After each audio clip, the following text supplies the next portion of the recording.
Welcome back to the channel. This is Basics on Double Taxation Treaties continued. And the question for this time is now, what are the basic possible solutions in a double taxation treaty? So what I mean is, what are the basic possible solutions on which states can agree when they share the worldwide income among each other? Well, the first thing you need to know to understand how these treaty texts work is that double taxation treaties are international agreements between states.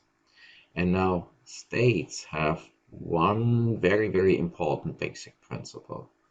Both states who talk to each other have the same standing. They are absolutely equal. So both states can only agree and will only agree on a treaty which treats both of them absolutely alike. And that means both states must have in that agreement the same rights. Now, as it is not possible to give the right to tax a certain factory in France to both states alike, to that factory, because then you don't avoid double taxation, you create it, then you only have one possibility to guarantee equal treatment and equal standing of the states involved. You must develop general rules for the distribution of the income which treat the both states alike. General rules must be set up which apply in the same way to both states involved, so that they have equal rights. They bow and subject themselves to identical rules. Now, that means if you set up rules which treat both countries alike, then you must give corresponding rights to them. That means if Germany can tax the income of a US citizen from a German house, then the USA must have the right to tax the income of a German from a US house.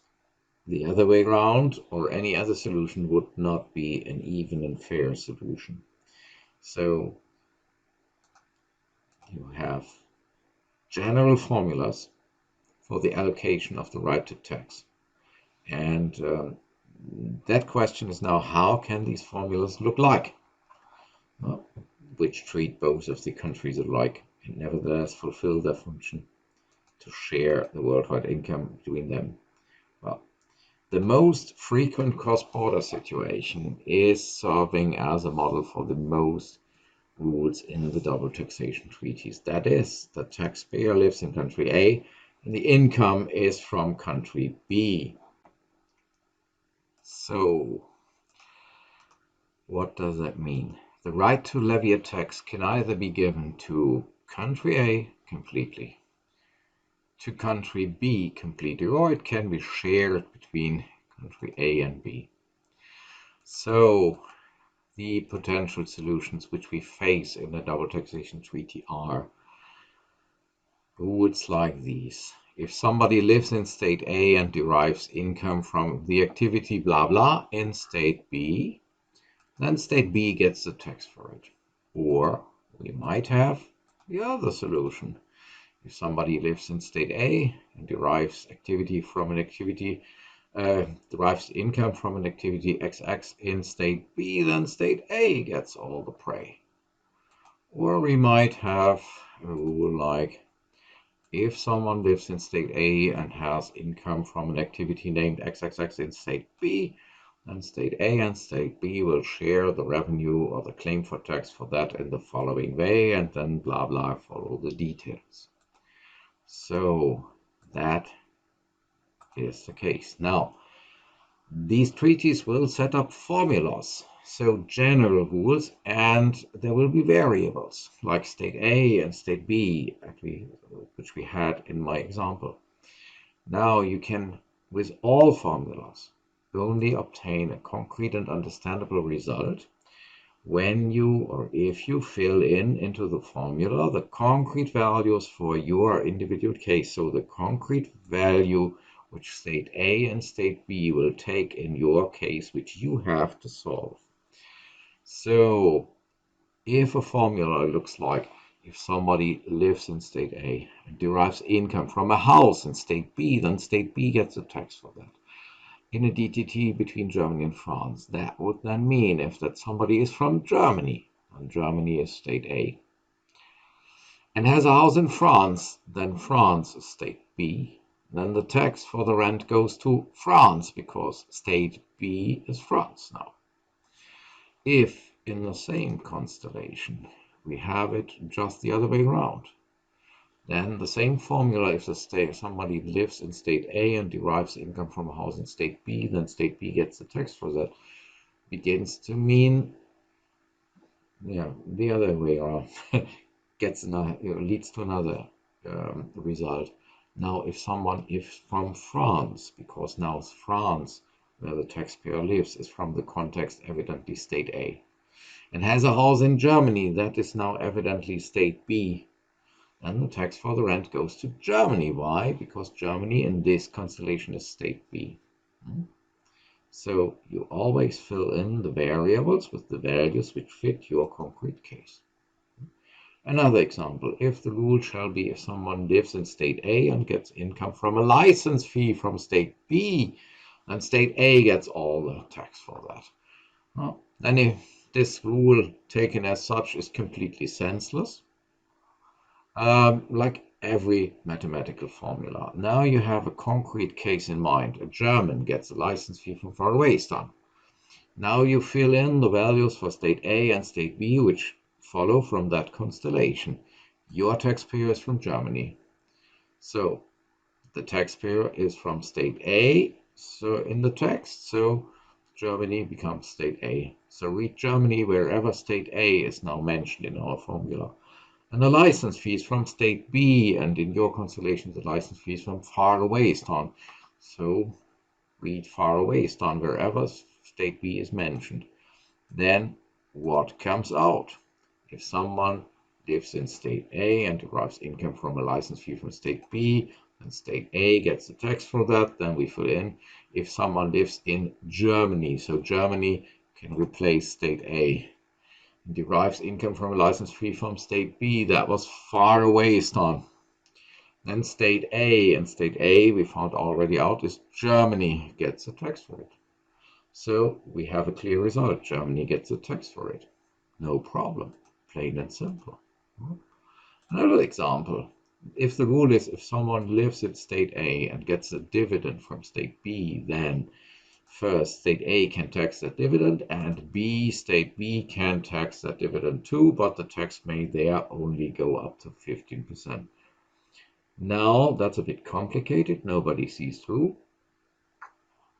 So we need a concrete case, and the concrete case shall be the taxpayer is from Germany, and the dividend comes from Faroestan.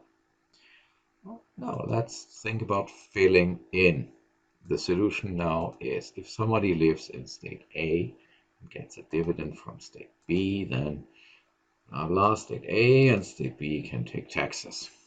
Now, if someone lives in state A, where did our taxpayer live in? Our taxpayer lived in Germany, so we fill in state A, Germany. Gets a dividend from state B. State B is now Faroestan in our constellation. Then state A can tax that dividend without restrictions. State A was Germany. And state B can tax that dividend too, but the tax is limited to 15%. So what was state B? We found that out already, Faroestan. So we get a clear result. Germany can tax the dividend in full, and Faroestan can tax up to 15%. Good. So the trick is just to read the formulas and then to fill in your state A and state B values. In my constellation, you saw here in the introduction, if somebody lives in Germany, lives in state A, you can now look to the case, where does my taxpayer live? So I know what state A is, Germany, and gets a dividend from Faroestan. Then Faroestan, that is clear from the constellation, is state B, and then you just fill in the values into the rest of the formula, read the text again, and get the clear results. Germany can tax the dividend, and Faroestan can keep up to 15%. There is one complication, one element which makes the things a bit more stressful. That is that we have to do with diplomats. And diplomats hate mathematics. Diplomats and lawyers hate mathematics. A diplomat would probably never use variables in a text. They regard it as awkward. That sounds not literary enough. They want to write literature, poetry, politics as poetry. That's the diplomat if you let them do what they want to do. So their solution was to avoid state A and state B. Can we find a way to express it in a way that state A and state B can be avoided? That it's more like Shakespeare. And what would Shakespeare have said? Well, Shakespeare never dealt with taxation, thanks to God. Probably, or he did, but that play had not a single visitor. So it died out and was not handed down to today's public. Well, their solution was, instead of naming the variables A and B, they call the two variables the one state and the other state. Now, this is a highly ingenious idea. It avoids that the text sounds like a mathematical formula. The consequence is rather drastic. When you now read a DTT, an expression like the one state and the other state, you know it's the mathematical formula A and B, the mathematical variables, but the text becomes a bit of unreadable. Here is Article 7 from a very popular text, the OECD Model Convention. We're going to talk about that later in another video. But here, the profits of an enterprise of a contracting state shall be taxable only in that state unless the enterprise carries on a business in the other state through a permanent establishment situated therein. If the enterprise carries on a business as aforesaid, the profits that are attributable to the permanent establishment in accordance with the provisions of paragraph 2 may be taxed in that other state. Okay? That's nice. The one state, the other state, the first mentioned state, the other state. Congratulations to everybody who can avoid confusion and madness after reading that. So if you just have some feelings of pain in your brain, that's just simply normal and certifies or makes you sure that you are in good mental health. Now, when you don't look through that sentence, just remember what we told you. This is a formula. So take your concrete case, regard the one state and the other state as mathematical formulas like A's and B's, fill in and then keep the value unchanged. Our case is an American business owner sells a machine to a German customer and the machine is sent from the US to Germany. Now we look to the text again and fill in the profits of an enterprise of a contracting state.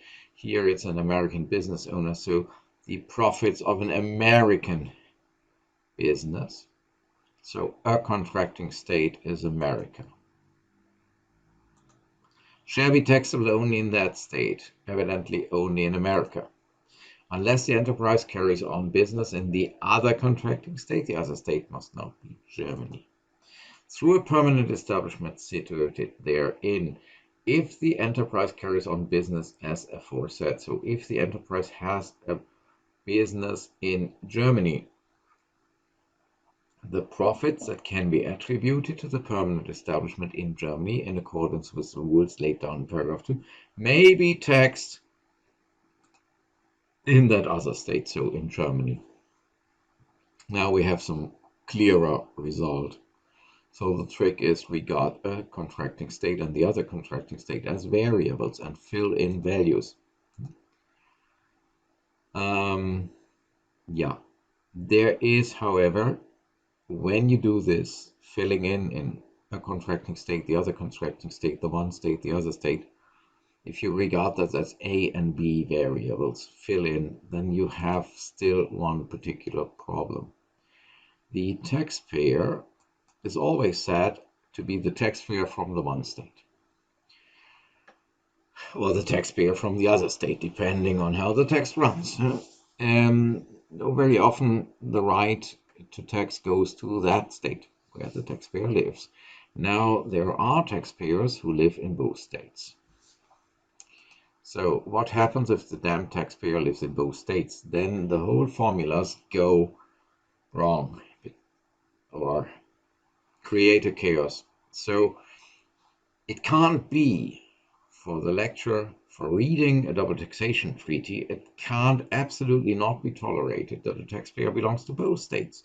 You need to decide for one state, and you need to decide in a way that no problem arises, that every person who reads that double taxation treaty attributes that particular taxpayer to identical the one and only state which comes into question. So you need a clear,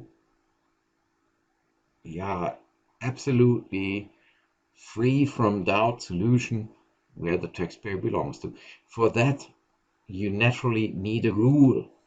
So in the beginning of every double taxation treaty, among the first paragraphs or articles, you will have a rule for all doubtful cases to which of the two states involved does the taxpayer belong. So imagine we have a taxpayer who has a house in Cleveland, Germany, and also has a second house in Paris in France. Now the license fees, for example, license fee rule says if a taxpayer is from the one state and gets license fees from the other state, then the license fees go to the one state.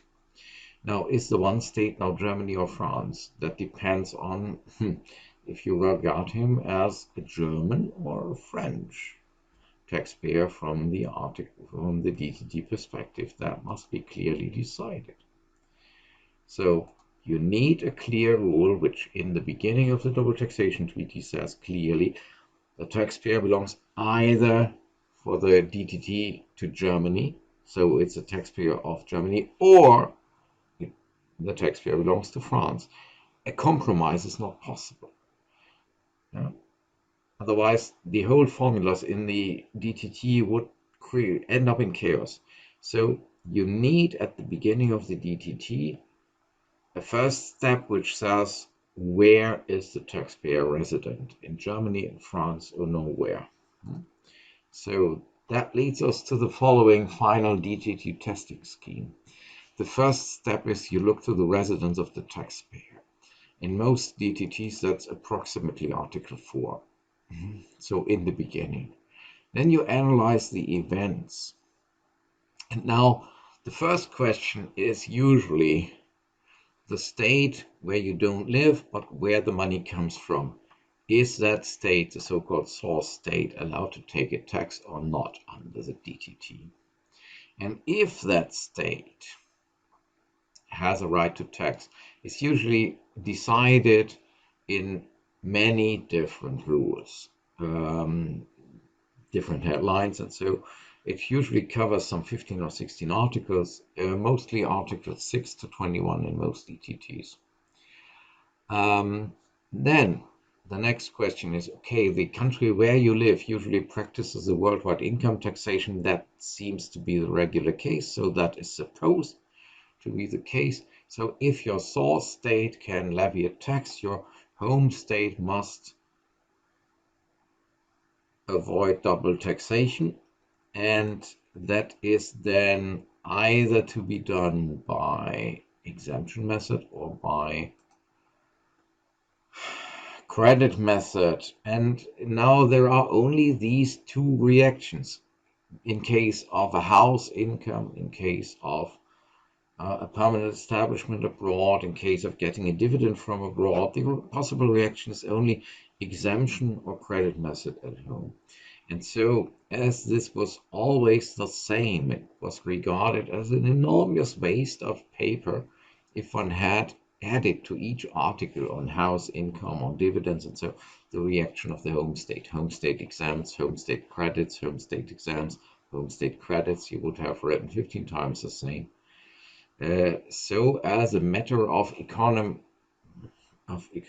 behavior, one just said, okay, let's source out this reaction article at the end, and At the end, we then just make a clause in all the cases where the source state can tax, the home state reacts as follows: either exempts or, in a certain case constellation, credits.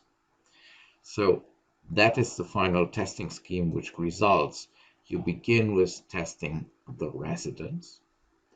Then you ask, can the source state take taxes? And that is usually to be found in individual articles treating each individual kind of activity, usually articles 6 to 21. And if your result was that the source state can take a tax, then the residence country where you live must avoid double taxation, and that is then laid out in the articles 23 and 20. Yeah, 23, and 23 has two variants, 23A, 23B. So that's all of the secret. Yeah. So that is how double taxation treaties are to be interpreted. The trick is just when you read them without previous knowledge, then it's enormously confusing that they are always talking about the one state, the other state, the first mentioned state, the other state, blah, blah, and so on, and you will probably end in sheer madness.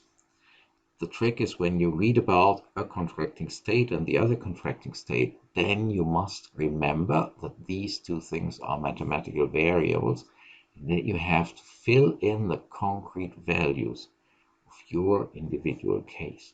And when you once found out that in your constellation a contracting state means France, then you will always, where a contracting state is mentioned in that event, read France. And when you once found out that the other contracting state in your example stands for Italy, then you will always, where the other state is mentioned, interpret that as meaning Italy. Then nothing can ever go wrong. So that is the secret of reading the language of the double taxation treaty. So it sounds brutal, it sounds confusing, but the solution is very, very simple. So don't worry, just memorize how it has to be done, and then no problem can ever arise. Thanks for watching. Goodbye till next time. And what else could I say? Just be happy, go away, but come back.